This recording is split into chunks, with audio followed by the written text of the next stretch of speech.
ang preparation, challenges sa preparations. Well, so far wala naman.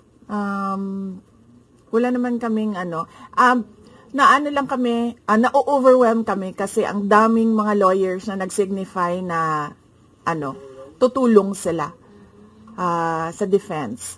So, ngayon ay pinag-uusapan on how to go about it na makuha lahat ng kanilang commitment of support at makatulong din sila sa pag-iisip kung ano yung gagawin sa defense. Harleen Delgado, ABS-CBN. Harleen, ABS. Nagtanong ka na, ma'am?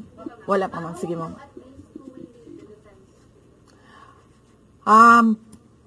Sabihan ko na lang sila na mag-announce na sila kung gusto na nila mag-announce. Pero yung father nyo kasama pa rin?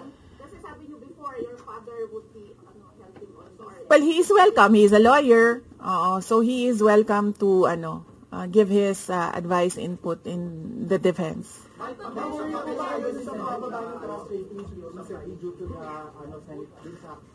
I will not answer that question. Yes, I'm sorry. Yes? Yes. So what happened was, nag-indefinite leave siya, and then she was admitted to the hospital doon sa Davao City na hospital siya, and then discharge siya ng mga doctors with ulitin ko. Si Yusek Zulaika Lopez, nag-indefinite leave siya after nung sa veterans hospital admission niya. Umuwi siya Davao, and then na-hospitalize siya doon. And then sabi ng doctors niya, we will discharge you but you have to come back ngayon February, for further tests. And then bumalik siya for 1 day dito. Nung January, bumalik siya for 1 day dito sa Office of the Vice President, and she said na mag-leave siya for 2 months.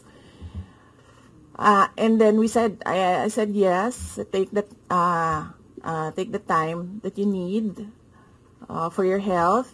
And then after a week, bumalik siya. Nung January, after a week, bumalik siya dito, and then she said, hindi ako mag-leave. So sabi ko, okay, welcome back. Meron